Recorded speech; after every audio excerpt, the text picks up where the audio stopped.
Welcome back to Curious Now from the Center for Medical Simulation. I'm Jenny Rudolph, the Director of Innovation here and an organizational behavior scholar, interested in all the things that trip us up when we're interacting with the other humans and/or keep us standing on our feet and connecting well.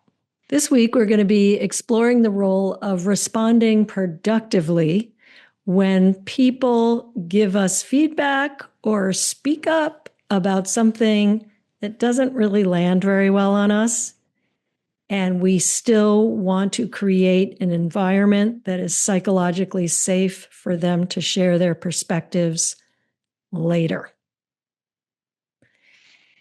Amy Edmondson talks about the importance of responding productively as she thinks about what we as leaders can do, what might be in our toolkit to create pockets of psychological safety around us.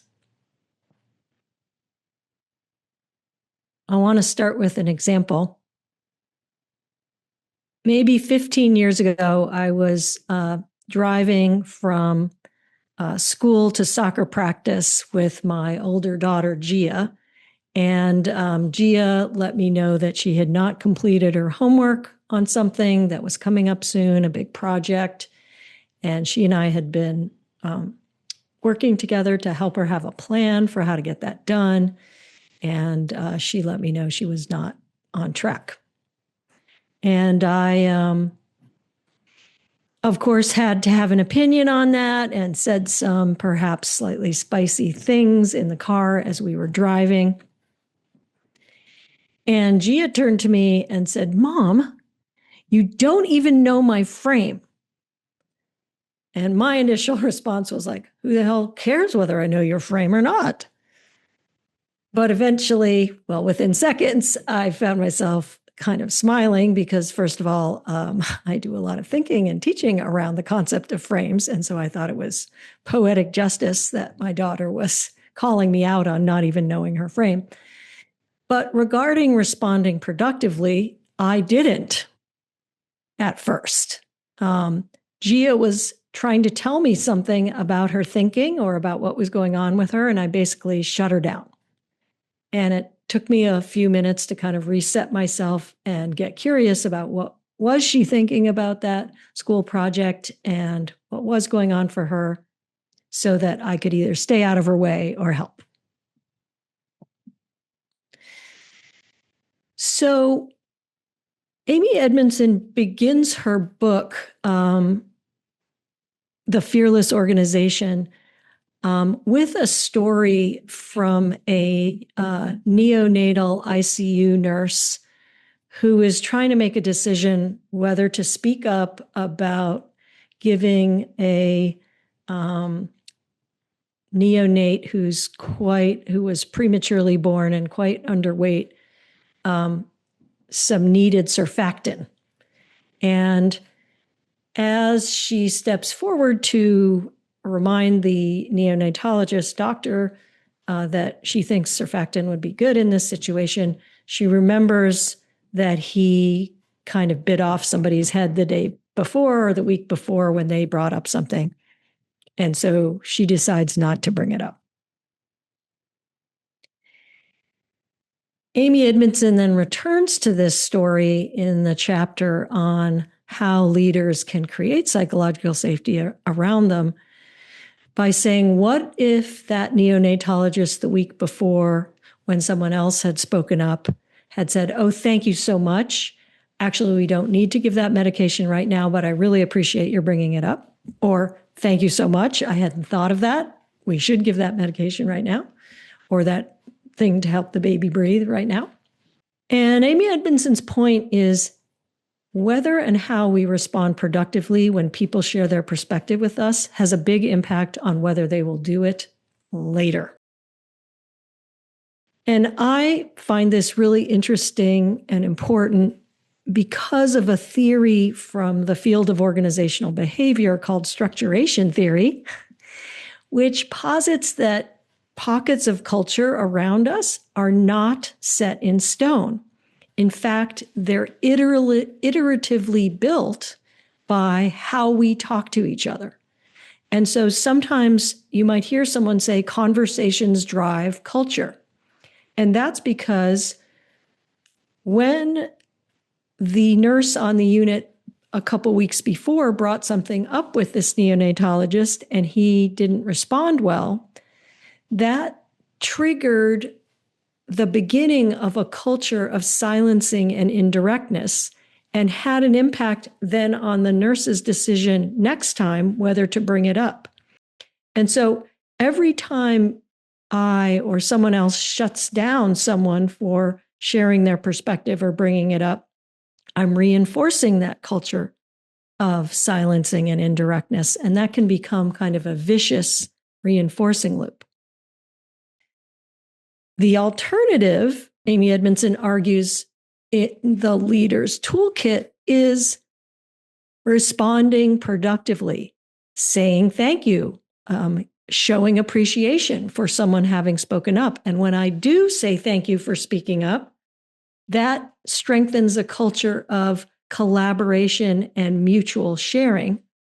And that understanding and or culture of collaboration and mutual support then affects my willingness to take risks to speak up the next time. So some really interesting examples of this in terms of what does it look like to show appreciation and thank you is very straightforward. And I think we kind of lose track of that. I got the biggest kick when I found out, this was maybe 15 years ago, that one of the most requested and downloaded Harvard Business Review articles was a very old article by Rosabeth Moss Kanter on how to say thank you to people. And one of the positive things about thanking people for sharing their perspective is it lowers the risk for sharing your perspective the next time. And a beautiful example of this in my world is I've often seen my colleague, Walter Epic, who I teach with from time to time in simulation instructor courses and in other contexts, is when somebody shares their perspective during a course or a class, he always says, thank you. Thank you, James, for sharing your perspective. Thank you, Jenny, for sharing your perspective. And I never thought about this, but when you raise your hand in class and share something, and then the professor says nothing, you don't know whether that was a good thing to do or not. So I really appreciate the simplicity and power of saying thank you in that context. Another aspect of responding productively has to do with how are we as receivers of speaking up or as receivers of feedback taught and enabled to respond? My colleague Melanie Barlow at Australian Catholic University has been studying the role of the receiver over the last few years. And what she's discovered is that our experience as receivers is shaped to some degree by our social status in the immediate situation, our sense of security, and something that Irving Goffman, a sociologist, would have called image management. And so what Melanie highlights for us is that if I'm in front of another profession that is a higher status in my particular professional hierarchy, I may tend to feel differently about somebody speaking up to me to tell me to do something different. In Melanie's study, for example, she looked at the problem of how was personal protective equipment being used, or how was hand hygiene, aka hand washing, being done. And people responded quite differently to reminders or prompts to improve their PPE or to wash their hands, depending on where they were in the status hierarchy with the person who was speaking up to them. And interestingly, people who were lower in the status hierarchy felt a little bit more threatened when somebody higher in the status hierarchy reminded them. The other thing that can tend to influence me when I receive feedback, or any of us, is who else is present. And I think many good managers and leaders know criticize in private, praise in public. I think people generally do that. I'm pausing here because I think the culture that I try to create around me, and I think many leaders also do, is can we have a culture where we can critique in public in a way that is non-shaming and non-blaming and non-humiliating, because that allows us to detect and correct error. So I don't want to endorse in a knee-jerk way the idea of criticize in private and praise in public, because I think we need to be able to have meaningful conversations in public of all sorts.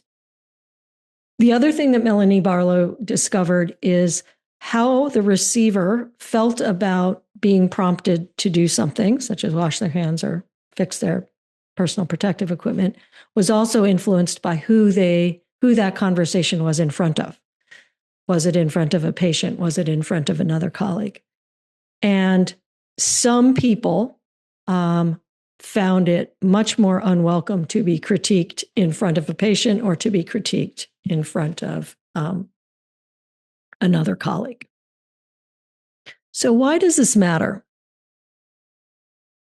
When we talk about responding productively to other people's prompts, whether it's speaking up to remind us of something or it's giving us some feedback, we can really up our game by starting to know what are the things that make us feel unsafe or insecure or threatened when people speak up to us, and to start either working on those issues or trying to get ourselves into a context where we can still get the information that we need, but it feels more psychologically safe to us. So, for example, I might be a person who doesn't like to be critiqued in front of other people.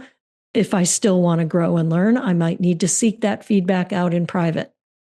Alternately, I can strengthen my muscles to tolerate feedback in front of other people.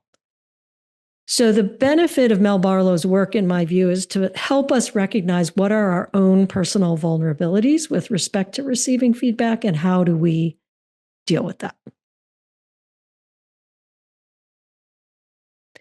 One of the big concepts that's underlying responding productively as an engine of driving psychological safety around you is that when you respond productively, especially to spicy feedback or spicy speaking up, you are setting this context that you can tolerate it, that the environment can tolerate it, and you're creating this container where we can have conversations about difficult things.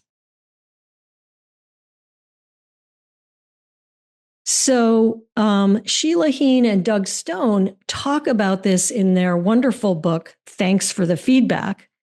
And the wonderful part about this wonderful book is they talk about how can we respond productively when the feedback is off base, unfair, poorly delivered, or frankly, you're not in the mood. That's the subtitle of their book.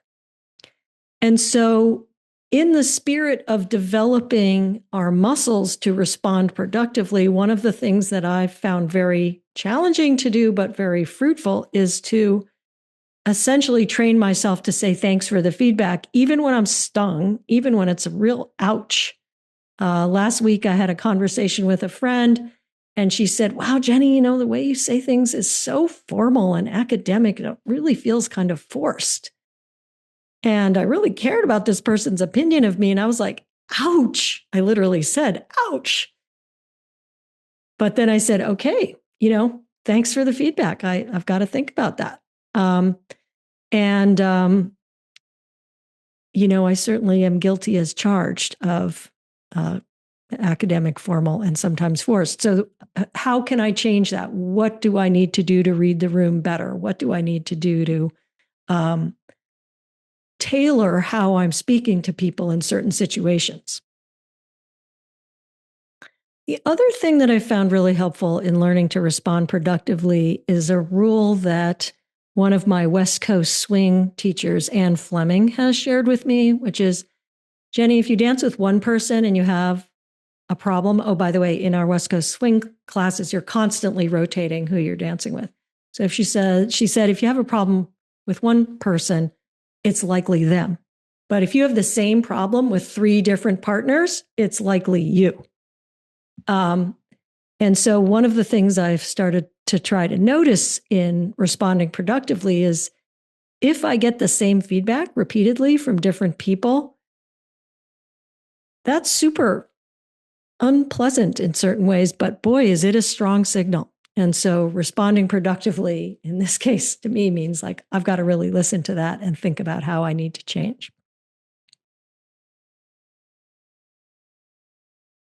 The last thing that Amy Edmondson talks about, besides acknowledging and thanking people for sharing their perspective with you, is the skill of simply listening. And I'm reading a book right now by palliative care doctor Catherine Mannix, and the book happens to be called Listen. And it focuses on how do we listen in what she calls tender conversations. And tender conversations in her world and in many of ours are conversations that involve vulnerable feelings, identity, meaning, things that we really, really care about. And she contrasts the word tender conversations with difficult conversations or crucial conversations or fierce conversations, because she wants to dial up the gentleness that we bring to our listening in those kinds of situations.